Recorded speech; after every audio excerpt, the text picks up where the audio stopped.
Hello. Welcome to the Bore You to Sleep podcast. The podcast that will hopefully help you get to sleep. I am going to read an open source book, one that is not particularly interesting, but one that is hopefully boring enough to get you to sleep. Tonight's reading comes from A Horse's Tale, written by Mark Twain and published in 1907. This story is written from the perspective of a horse. My name is Teddy, and I aim to help people everywhere get a good night's rest. Sleep is so important, and my mission is to help you get the rest that you need. The podcast is designed to play in the background while you slowly fall asleep. Thank you to all of the listeners who reached out during the week. Special thanks to everyone who reached out on Instagram. M. Stein, thank you for your kind message, and I'm glad the podcast is helping you and your family. James Kopok, thank you for your kind words. Zachary Therese, many more episodes to come. Bella Runs, thank you for including the podcast as part of your preparation and routine. Tyler Benton, glad that this podcast is your most listened to on Spotify Wrapped. Truly an honor. And to iTunes listener, Non-Binary Goblin, thank you for your lovely review and a great suggestion to read some of those more well-known and nostalgic stories. And finally, thank you to Nijla Kukrika for letting me know that you appreciate the podcast via the Spotify Q&A feature. If I've missed your message or review, please let me know by contacting via the website. And I apologize if I've missed it. I am truly grateful for all reviews and messages that are received. As always, I am truly grateful to the listeners that support the show with a monthly contribution on Patreon or Anchor. The podcast is completely free, and it is thanks to listeners like you that allow me to bring out more episodes for those who need them. If you find the podcast beneficial, whether it's $1 or $5, your monthly contribution allows me to bring out more episodes for those who need them. If you would like to become a patron or sponsor, please visit boreyoutosleep.com. I do understand that not everybody can afford to do this, but if you do find the podcast beneficial and you know someone who is also suffering from sleep, please be sure to share the podcast with them so that they can get the good night's rest that they deserve. If you would ever like to say hello to me, you can find me at boreyoutosleep.com. I'm also on Twitter and Instagram at boreyoutosleep.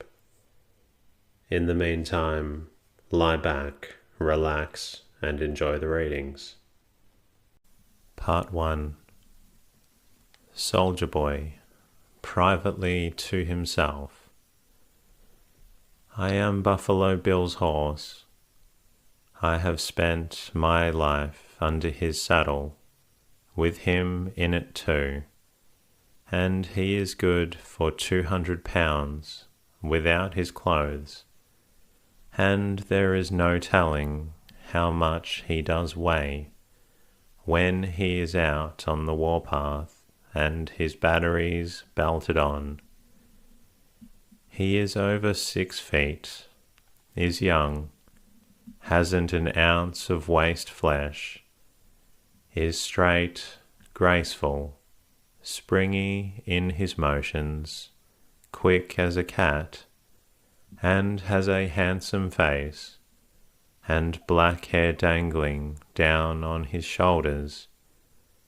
And he is beautiful to look at, and nobody is braver than he is, and nobody is stronger, except myself.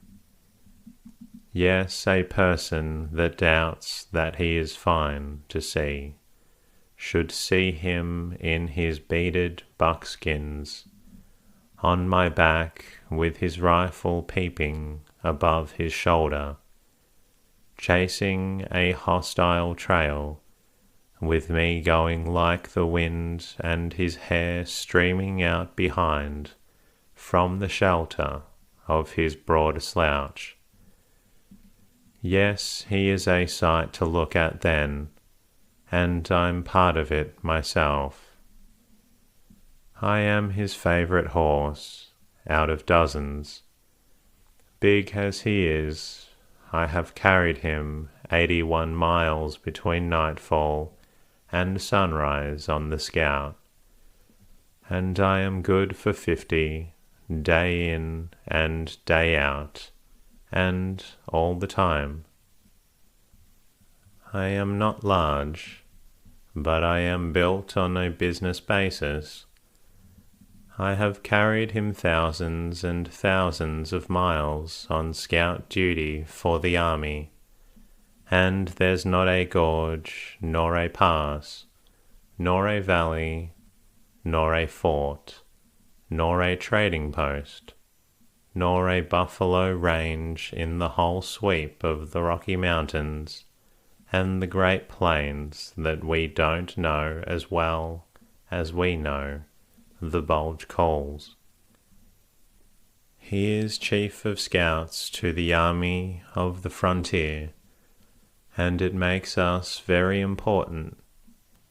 In such a position as I hold in the military service, one needs to be of good family and possess an education much above the common to be worthy of the place. I am the best educated horse outside of the hippodrome, everybody says, and the best mannered. It may be so. It is not for me to say. Modesty is the best policy, I think. Buffalo Bill taught me the most of what I know. My mother taught me much, and I taught myself the rest. Lay a row of moccasins before me, Pawnee, Sioux, Shoshone, Cheyenne, and Blackfoot, and many other tribes as you please, and I can name the tribe every moccasin belongs to by the make of it. Name it in horse talk, and could do it in American if I had speech. I know some of the Indian signs, the signs they make with their hands, and the signal fires at night and columns of smoke by day. Buffalo Bill taught me how to drag wounded soldiers out of the line of fire with my teeth, and I've done it too. At least I've dragged him out of the battle when he was wounded, and not just once, but twice. Yes, I know a lot of things. I remember forms and gaits and faces, and you can't disguise a person that's done me a kindness so that I won't know him thereafter, wherever I find him. I know the art of searching for a trail, and I know the stale track from the fresh. I can keep a trail all by myself, with Buffalo Bill asleep in the saddle. Ask him, he will tell you so. Many a time when he has ridden all night, he has said to me at dawn, "Take the watch, boy. If the trail freshens, call me. Then he goes to sleep. He knows he can trust me, because I have a reputation. A scout horse that has a reputation does not play with it. My mother was all-American. No alkali spider about her. I can tell you, she was of the best blood of Kentucky, the bluest bluegrass aristocracy, very proud and acrimonious, or maybe it is ceremonious. I don't know which it is, but it is no matter. Size is the main thing about a word, and that's the one that's up to standard. She spent her military life as colonel of the 10th Dragoons, and saw a deal of rough service. Distinguished service it was too. I mean, she carried the colonel, but it's all the same. Where would he be without his horse? He wouldn't arrive. It takes two to make a colonel of dragoons. She was a fine dragoon horse, but never got above that. She was strong enough for the scout service, and had the endurance too, but she couldn't quite come up to the speed required. A scout horse has to have steel in his muscle, and lightning in his blood. My father was a bronco. Nothing as to lineage, that is, nothing as to recent lineage, but plenty good enough when you go a good way back.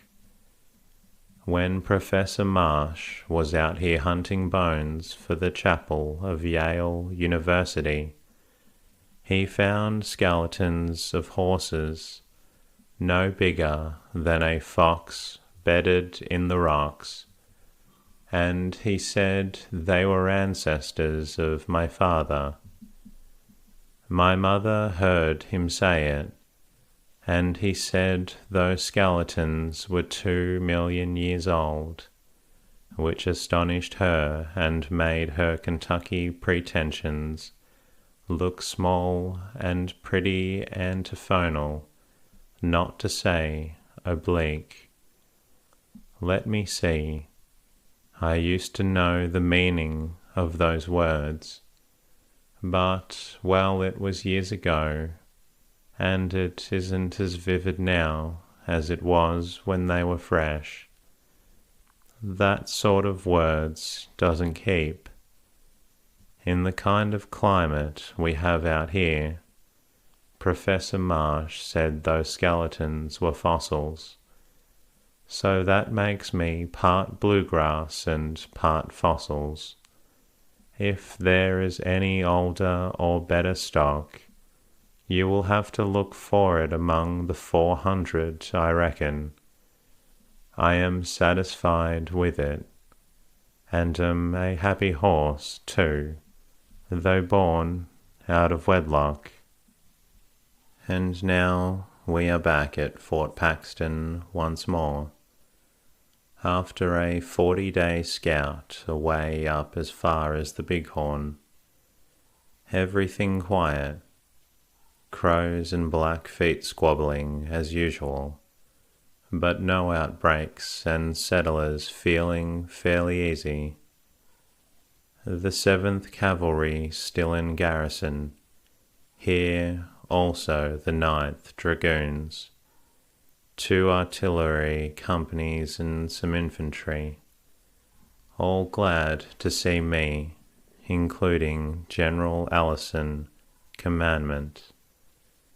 The officers, ladies, and children well, and called upon me with sugar.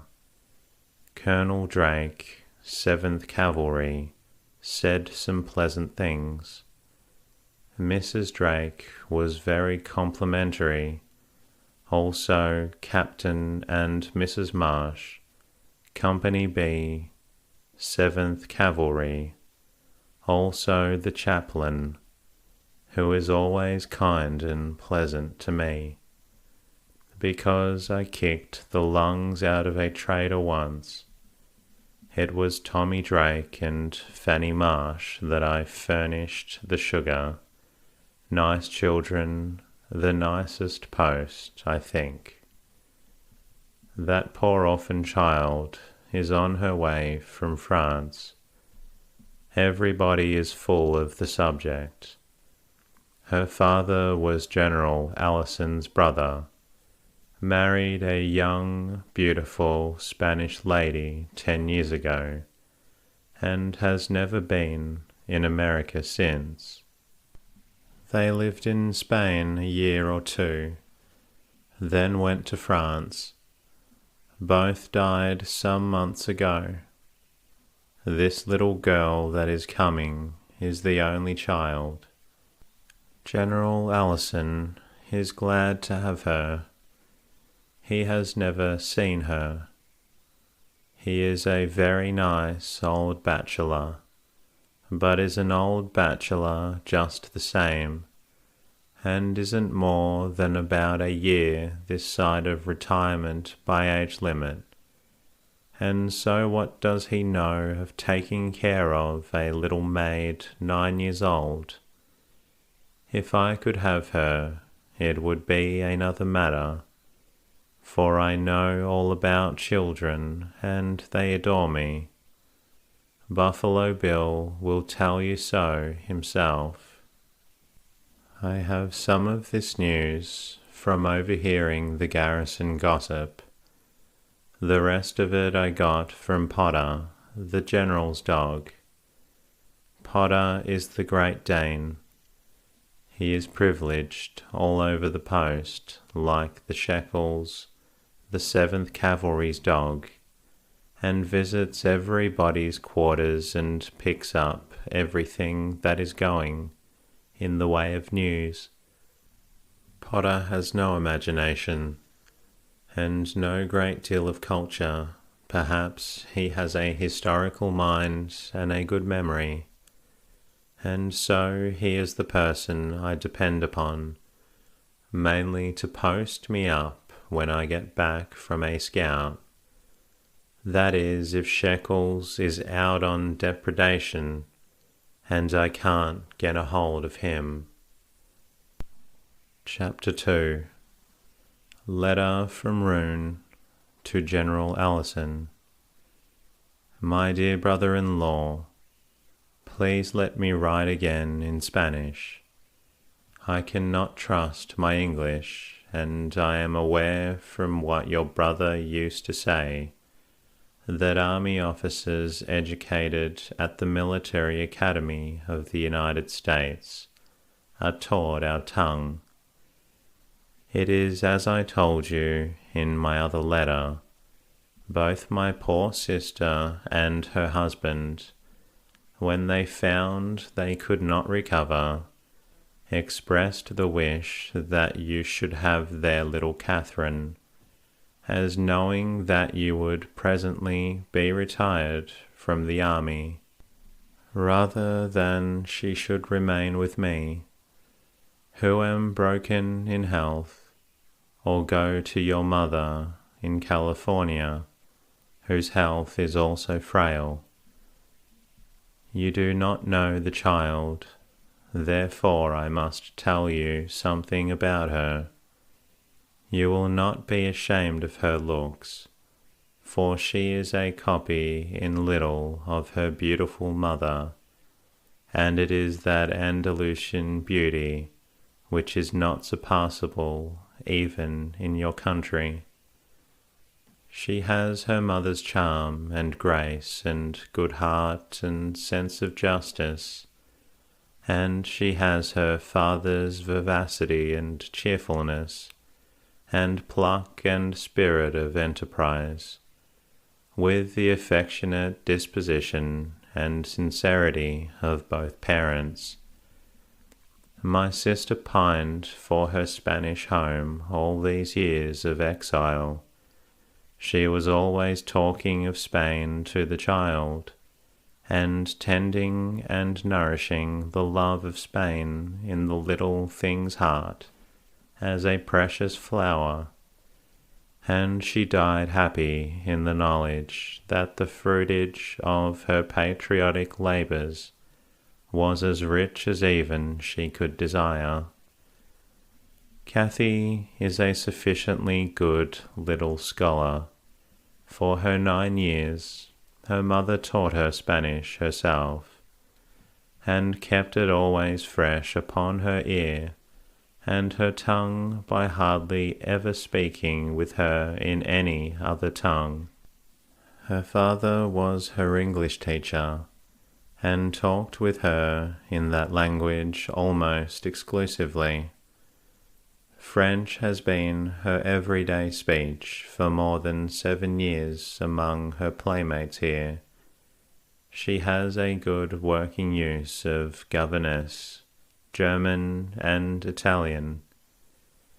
It is true that there is always a faint foreign fragrance about her speech, no matter what language she is talking, but it is only just noticeable, nothing more, and it is rather a charm than a mar, I think. In the ordinary child studies, Cathy is neither before nor behind the average child of 9, I should say, but I can say this for her.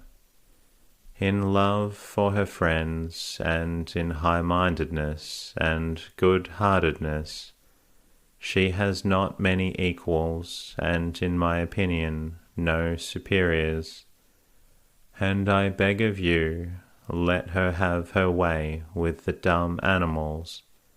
They are her worship. It is an inheritance from her mother. She knows but little of cruelties and oppressions. Keep them from her sight if you can. She would flare up at them and make trouble, in her small but quite decided and resolute way, for she has a character of her own, and lacks neither promptness nor initiative. Sometimes her judgment is at fault, but I think her intentions are always right.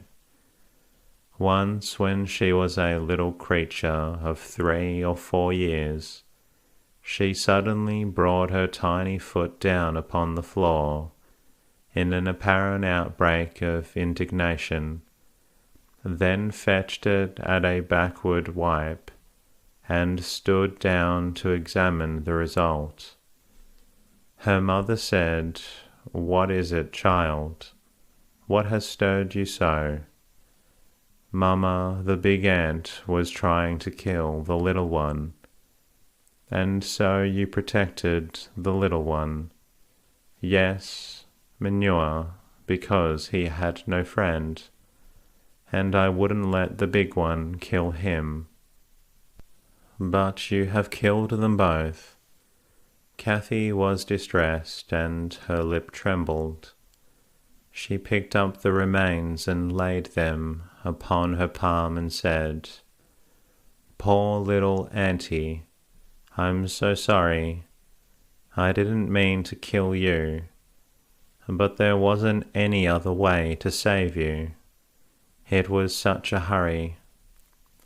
She is a dear and sweet little lady, and when she goes it will give me a sore heart, but she will be happy for you, and if your heart is old and tired, give it into her keeping. She will make it young again.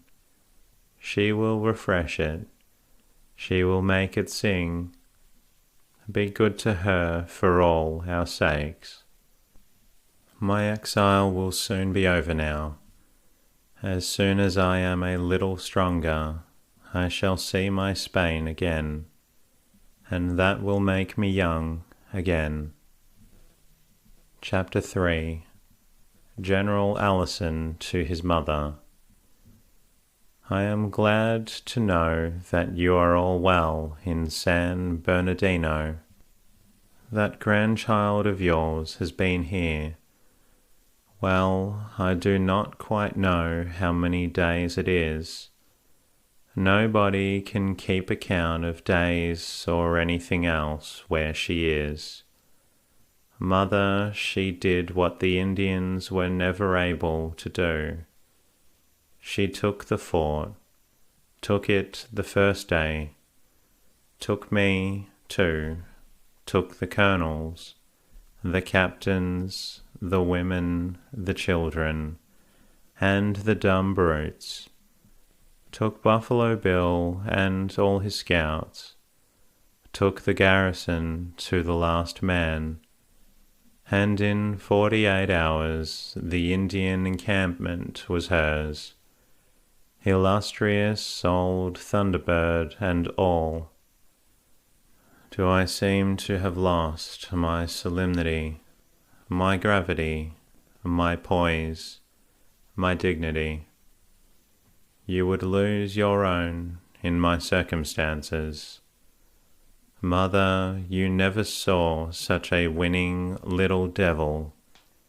She is all energy and spirit and sunshine and interest in everybody and everything, and pours out her prodigal love upon every creature that will take it, high or low, Christian or pagan, feathered or furred, and none has declined it to date, and none ever will, I think. But she has a temper, and sometimes it catches the fire and flames up, and is likely to burn whatever it is near, but it is soon over, and passion goes as quickly as it comes. Of course, she has an Indian name already. Indians always rechristen a stranger early. Thunderbird attended to her case. He gave her the Indian equivalent for firebug or firefly, he said. Times very quiet and very soft, like summer night, but when she mad she blaze. Isn't it good? Can't you see the flare?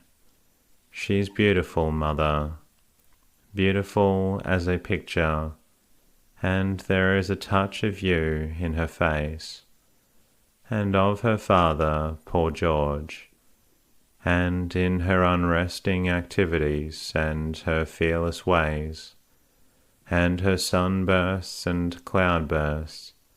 She is always bringing George back to me. These impulsive natures are dramatic. George was dramatic. So is this lightning bug, so is Buffalo Bill. When Kathy first arrived, it was in the forenoon. Buffalo Bill was away, carrying orders to Major Fuller at Five Forks up in the Clayton Hills. At mid-afternoon I was at my desk, trying to work, and this sprite has made it impossible for half an hour. At last I said, "Oh, you bewitching little scamp, can't you be quiet just a minute or two, and let your poor old uncle attend to a part of his duties?" "I'll try, uncle, I will indeed," she said. "Well then, that's a good child. Kiss me. Now then, sit up in that chair, and set your eye on that clock. There, that's right. If you stare, if you so much as wink, for 4 whole minutes, I'll bite you." It was very sweet and humble and obedient she looked, sitting there, still as a mouse. I could hardly keep from setting her free and telling her to make as much racket as she wanted to. During as much as 2 minutes there was a most unnatural and heavenly quiet and repose. Then Buffalo Bill came thundering up to the door in all his scout finery, flung himself out of the saddle, said to his horse, "Wait for me, boy," and stepped in and stopped dead in his tracks, gazing at the child. She forgot orders and was on the floor in a moment, saying, "Oh, you are so beautiful. Do you like me?" "No, I don't love you," and he gathered her up with a hug, and then set her on his shoulder, apparently 9 feet from the floor. She was at home. She played with his long hair and admired his big hands and his clothes and his carbine, and asked question after question as fast as he could answer, until I excused them both for half an hour in order to have a chance to finish my work. Then I heard Kathy exclaiming over Soldier Boy, and he was worthy of her raptures, for he is a wonder of a horse, and has a reputation which is as shining as his own silken hide. Chapter 4. Kathy to her Aunt Mercedes. "Oh, it is wonderful here, Auntie dear, just paradise. Oh, if you could only see it, everything so wild and lovely, such grand plains stretching such miles and miles and miles, all the most delicious velvety sand and sagebrush, and rabbits as big as a dog, and such tall and noble jackass-full ears that this is what they name them by, and such vast mountains, and so rugged and craggy and lofty, with cloud shawls wrapped around their shoulders, and looking so solemn and awful and satisfied, and the charming Indians, oh, how you would dote on them, Auntie dear, and they would on you too, and they would let you hold their babies the way they do me, and they are the fattest and brownest and sweetest little things, and never cry, and wouldn't if they had pins sticking in them, which they haven't, because they are poor and can't afford it, and the horses and mules and cattle and dogs, hundreds and hundreds and hundreds, and not an animal that you can't do what you please with, except Uncle Thomas. But I don't mind him, he's lovely, and oh, if you could hear the Buggles too, and so on, perfectly beautiful. Do you recognize that one? It's the first toots of the reveal. It goes, dear me, so early in the morning. Then I and every other soldier on the whole place are up and out in a minute, except Uncle Thomas, who is most unaccountably lazy. I don't know why, but I have talked to him about it, and I reckon it will be better now. He hasn't any faults much, and is charming and sweet like Buffalo Bill, and Thunderbird and Mammy Dorcas, and Soldier Boy and Shekels and Potter and Sour Mash, and, well, they're all that, just angels, as you may say. The very first day I came, I don't know how long ago it was, Buffalo Bill took me on Soldier Boy to Thunderbird's camp, not the big one which is out on the plain, which is white clouds. He took me to that one next day, but this one is 4 or 5 miles up in the hills and crags, where there is a great shut-in meadow, full of Indian lodges and dogs and squaws and everything that is interesting, and a brook of the clearest water running through it, with white pebbles on the bottom and trees all along the banks, cool and shady, and good to wade in, and as the sun goes down it didn't diminish there, but away up and against the sky you see the big peaks towering up and shining bright and vivid in the sun, and sometimes an eagle sailing by them, not flapping a wing, the same as if he was asleep, and young Indians and girls romping and laughing and carrying on around the spring and the pool, and not much clothes on except the girls and dogs fighting, and the squaws busy at work, and the bucks busy resting, and the old men sitting in a bunch smoking and passing the pipe, not to the left but to the right, which means there's been a row in the camp and they are settling it if they can, and children playing just the same as any other children, and little boys shooting at a mark with bows, and I cuffed one of them because he hit a dog with a club that wasn't doing anything, and he resented it, but before long he wished he hadn't. But this sentence is getting too long, and I will start another. And that concludes tonight's readings. I hope you've enjoyed this story.